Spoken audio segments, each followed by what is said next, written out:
Well, welcome. Good to see you. Nice to see you. Thank you. I really enjoyed your brief article, and I'm looking forward to our conversation. Me too. Just before the presidential election, I noticed an article by John Mark Hansen, professor of political science at the University of Chicago, where he said, I teach a course on presidential elections, and I hear the same question from friends on both sides. The Republicans I grew up around in Western Kansas can't understand why their candidate, Donald Trump, is not miles ahead in the polls, and the Democrats who surround me in Chicago wonder how it can possibly be that Kamala Harris is not running away with the race. And that began his examination of the race just before the election. Um, Without me putting words in your mouth, would you lay out for us the perspective you brought to bear in that short essay? Well, I was really kind of relying on some of the research that's been done in political science for quite some time now, and which informs the course that I was teaching. Of the two questions, the easier one to answer is why isn't Kamala Harris running away with this race? Because the research in political science would seem to suggest that this was a very, very difficult election cycle for anybody who's running as the party in power, as the candidate of the party in power. Uh, Probably the main indication of that was President Biden's approval rating, which at the time of the election was 41%. And there have been 8 such instances since World War II. And in all but 2 of those, one of which was really, really close, in all but 2 of those, the incumbent party has lost. So that's a kind of old view of elections as referenda on the performance of the party in power. And it was the kind of thing that said that, Kamala Harris could be the greatest candidate ever, or the worst candidate ever. It was going to be really, really hard for a Democrat to win under these circumstances. On the other side, the question was, well, then if things are so favorable to the Republicans, then why isn't Donald Trump running away with the election? And that was a little harder to answer. What I came down to finally was the way in which Donald Trump has proven to be probably the most polarizing political figure, certainly the most polarizing major party candidate, perhaps of all time, but certainly since World War II. Someone whose favorability rating has trailed his unfavorability rating for as long as he's been part of politics, and someone who as president was the most unpopular president since Gallup has been asking its question since the mid 40s.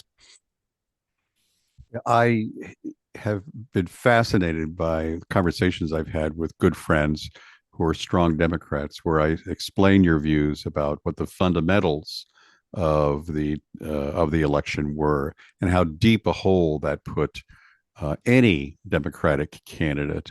And I get such pushback from folks.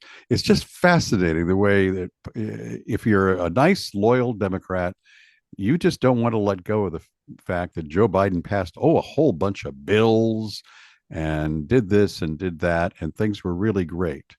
And it's fascinating to me to the extent to which political science has something very different to say than party loyalists. Well, in the end, I think the lesson from political science research is that if you have to choose between, well, this is the way it's worked throughout history, and oh, it's different this year, bet on history. Yeah, but it's not as stimulating as the alternative. Um, so what's your take then? The election is widely interpreted in wildly different ways now. Some folks are beginning to weigh in your point of view that this was fundamentally the rejection of a failed administration that failed in a number of ways. But others see it as a massive political realignment in America. This is the first coming of the of the real Donald Trump, who is delivering to America a new political regime. And then there are folks like Rui Teixeira who argue that what's fundamentally going on is even stranger, and that is that both parties are losing the allegiance of the American public. Where do you weigh in that very broad discussion? Well, I'd say, for one thing, we've heard this is a realignment in favor of the Republicans before. In 2004, for instance, when George W. Bush won re-election, we heard all of this confident chest thumping about how there was going to be a permanent Republican majority and this and that and the other thing. And of course, 4 years later, Barack Obama won going away in the 2008 election. So we've heard this kind of thing before. I always refer to it as the winning side reading its own press releases and believing its own press releases, not remembering that they're trying to spin things in the same way that opponents are trying to spin things. So, we have heard this before.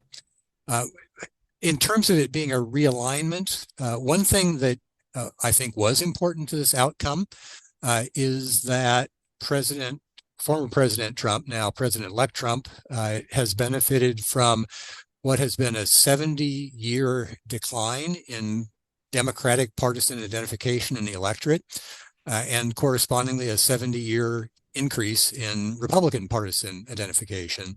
And this year marked a milestone in that, depending on your source, either the Republicans are now a little ahead of the Democrats, or it's the closest it's been since right after World War II.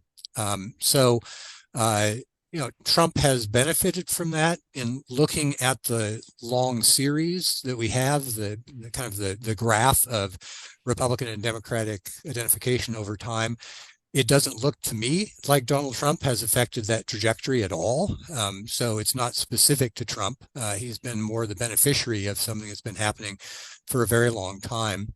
And that represents what political scientists would call a partisan, a secular realignment to the two parties, not a kind of all at once big changes kind of thing like you saw, say, in 1932 or the period around 1932, but rather the result of an accretion of long-term changes in the electorate, driven primarily by what's called generational replacement, by older Democratic cohorts dying out and being replaced by younger, more Republican cohorts.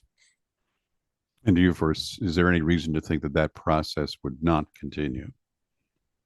Well, if you look underneath that, at the more recent generations, and my understanding is that perhaps there's been a little bit of a change before, but we went through a period from the 1950s up until the generation that entered the electorate in the 1960s when Ronald Reagan was president, or who were born in the 1960s but entered the electorate in 1980, in the 80s when Ronald Reagan was president.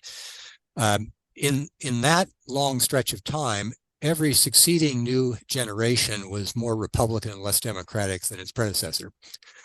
And then it turned around. So starting with the generation that was born in the 70s, came of age in the 90s, each of the succeeding generations has now been more Democratic and less Republican. But these kind of long-term demographic trends, there was a political scientist out at Berkeley named Ray Wolfinger who used to say that you could watch the generations move through the electorate like a pig through a boa constrictor.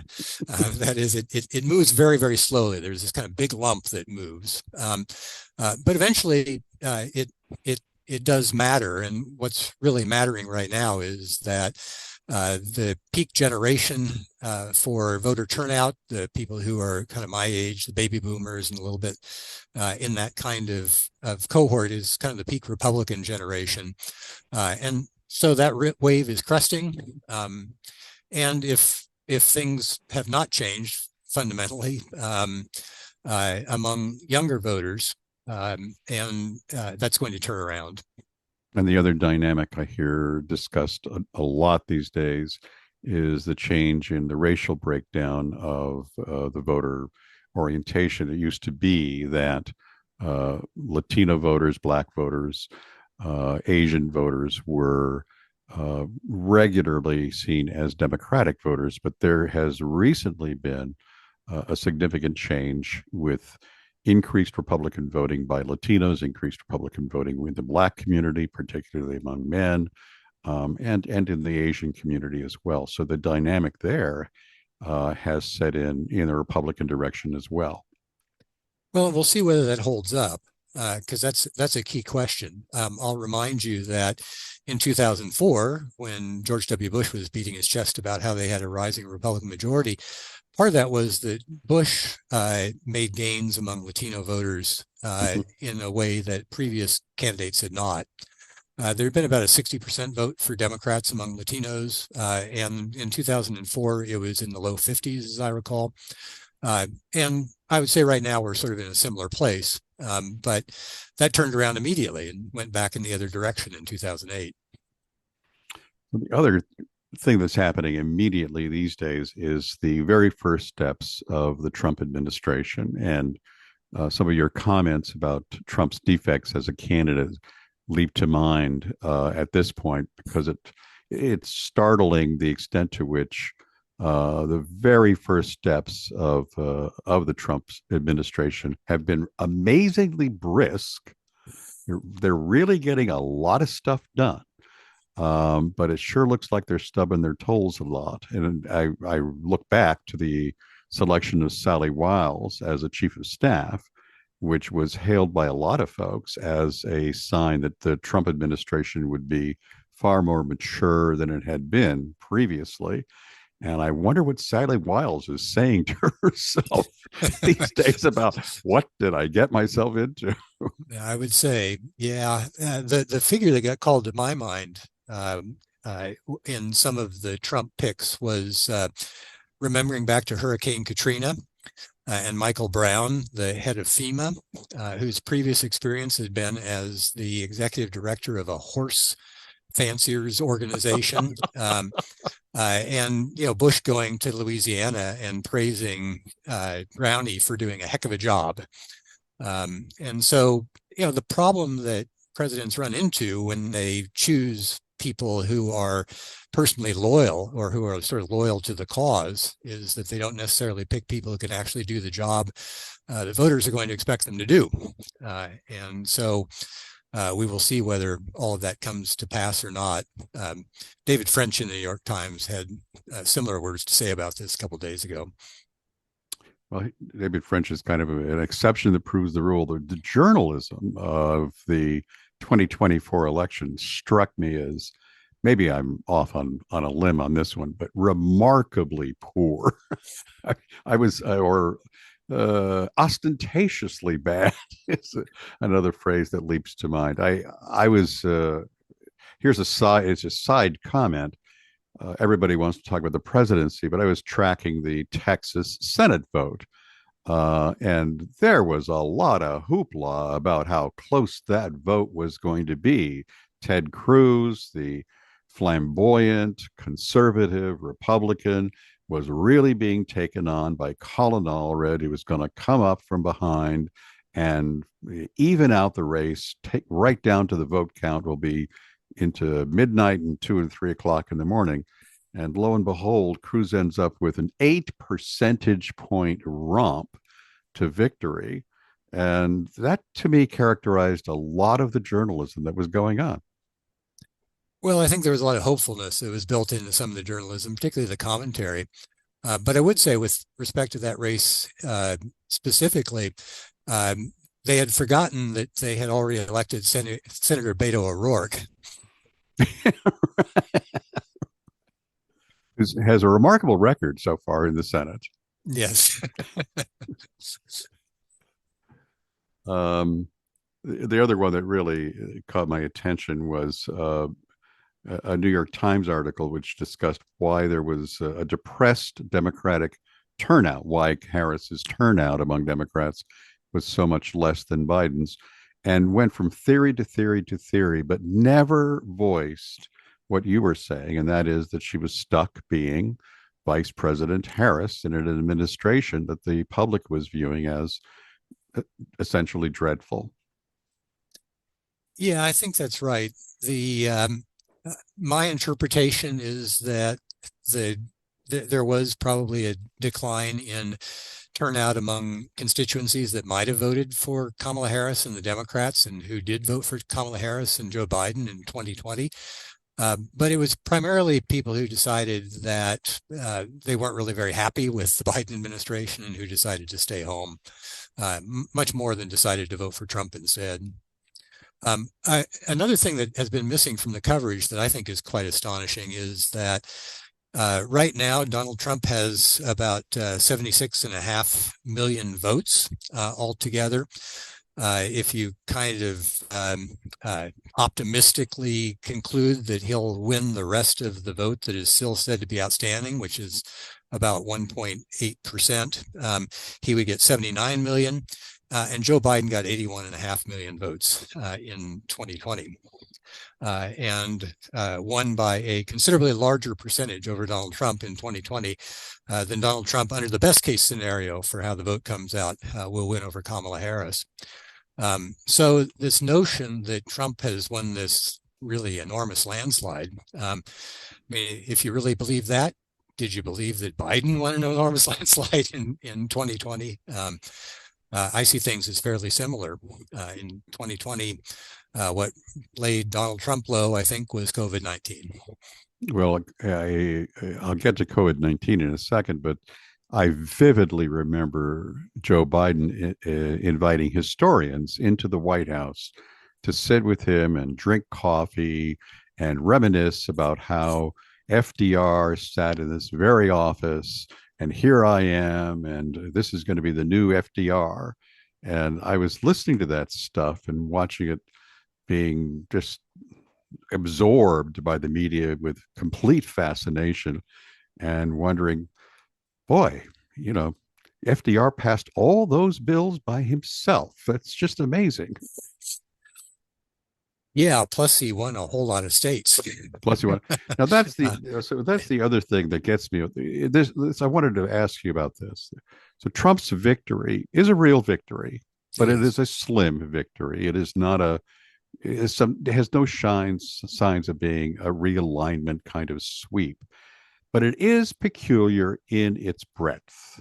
It is peculiar in the extent to which the victory appears all over the place. You look at Democratic votes in obscure locations around the country, Democratic strongholds, and the decline of Democratic support was evident everywhere. Now, listening to your argument, I can say easily that the failure of the administration on inflation and the failure of the administration on the border and the dissatisfaction of the public with wars that go on and on and on creates a depression for the vote. But it is rather striking, and I wonder if you're looking at that with something else in mind. Well, yes, it was broad-based, but so was the 2020 election relative to the 2016 election. So almost the entire country swung left in 2020, and almost the entire country swung right in 2024.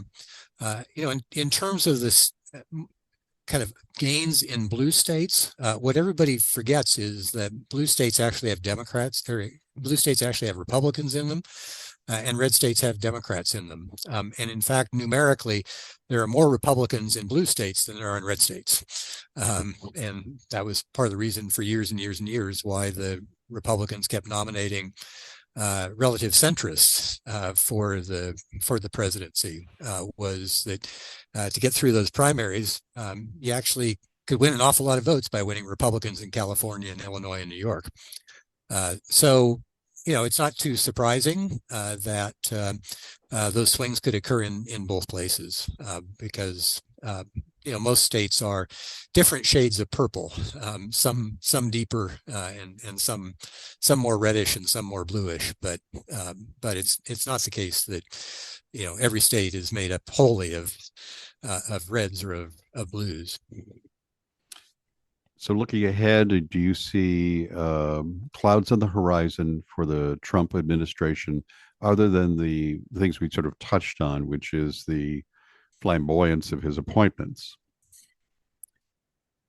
Well, again, I think there has been a tendency, particularly in this partisan era, but even going back, there's kind of hubris that comes with winning.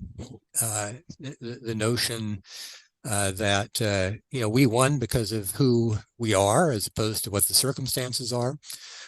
Actually, there's a guy in the congressional elections literature named John Kingdon who once wrote a book where he talked about what he called the congratulation rationalization effect, which is that winners congratulate themselves and attribute everything that happened to their own efforts and to their own attractiveness. And the people who lose basically rationalize by saying, well, nobody could have won in these circumstances. The world was aligned against me. And that's, happened again and again. And the danger with that, and this was along the lines of what French was arguing, is that then the party that's in power overreaches, tries to do too much, and perhaps does things that, in retrospect, it maybe should not have done. Yeah, it happens again and again. The argument I keep hearing, and we heard this directly from Bernie Sanders from his own mouth, seemed to be saying, if I had run, I would have won. Oh, sure. Oh, sure. Yeah, we get this every year. And it's true on the left and on the right, where every time one's party loses, the extreme wing of the party says, well, you should have been more like us. Jim Hightower, the former kind of populist Democrat from Texas, always used to talk about how there are only two things in the middle of the road: yellow lines and dead armadillos. But the other thing that is in the middle of the road, it's a good line, but it's a great line. But the other thing in the middle of the road is winning politicians. Yeah. Well, I would like to see a bunch of that happening in the future. In the Democratic Party, there are some real problems to the party moving toward the center, though. There was a discussion of the trans issue in the campaign, and I've noticed active pushback from civil rights activists who view the trans issue as the next logical step in civil rights issues. So a move to the center will be interpreted by many folks as desertion of principles, the fundamental principles of a civil rights, of a party devoted to civil rights that began that commitment with African Americans and moved on to other groups and expanded the argument each and every time and cannot turn back now. Your thoughts? Well, one thought is you'll remember that in 2004, the Bush administration promoted a bunch of referenda in swing states in particular to define marriage as the union of one man and one woman, this kind of defensive marriage kind of amendments. And every Democratic candidate who was running for the 2008 nomination basically said, we're in favor of domestic partnerships. We're not there on marriage yet. And they got there. And they got there because it turned out, in particular, that there were some court rulings and there were some states that adopted gay marriage, that brought gay marriage in. The sky did not fall, and public opinion shifted in such a way that it made that possible. So my view would be that what activists need to do is they need to work on changing public opinion to move it in the way that that will make it possible to realize those rights. That it's not going to come from the party winning a big victory and implementing something that doesn't have the public behind it. So in the end, the problem for the extremes in making these cases that the way to political power is to be more extreme than you were when you lost the election.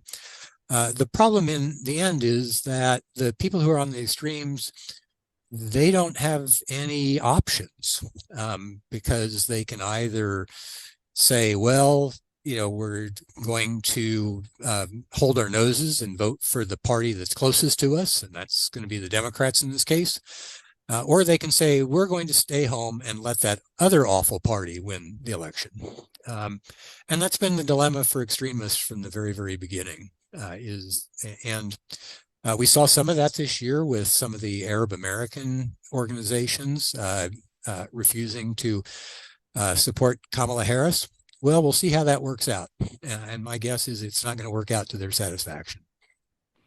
The point I would add to yours is that the amazing embrace of gay marriage as a normal American event, to me, flowed a great deal from the fact that the gay community decided to choose marriage as the issue was going to work on, which flabbergasted a lot of other folks in the gay community has said, "My God, how can you go after marriage? That'll drive people nuts."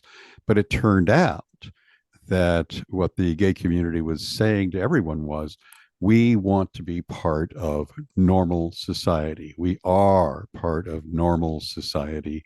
And part of that is to make serious commitments to each other for lifetime. And that impressed a lot of Americans. It was, I believe, key to the success of that issue and the key to the fact that the gay movement became empowered by that success. I think the other piece of it, though, was that the gay community decided involuntarily, in some sense, because of the AIDS crisis, to become visible to people. Not to be in the closet anymore, to be out in front with people so that millions and millions and millions of Americans discovered that somebody they loved dearly was gay. Yeah, good point. Good point. Like my father. Well, I want to thank you for coming on the political conversation today. It's going to be a rocky road, and hopefully we'll have things to talk about in the future about politics, and this will not bring politics to a standstill. Well, I hope that's the case. I'm a little nervous that the approach in the new administration will be to make it impossible for them to actually lose an election. Serious? I mean, are you serious that they actually go out and pursue that? I'm serious. The biggest impediment to it actually is that the states run elections, but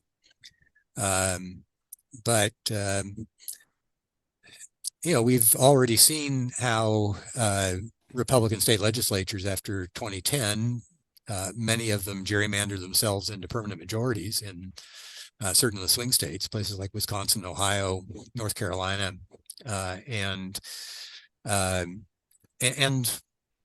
so I don't think there are any compunctions about it. Yeah, it's something that I find myself balking at addressing because it's so horrific to me to see that the two parties collapse in that way. Yeah.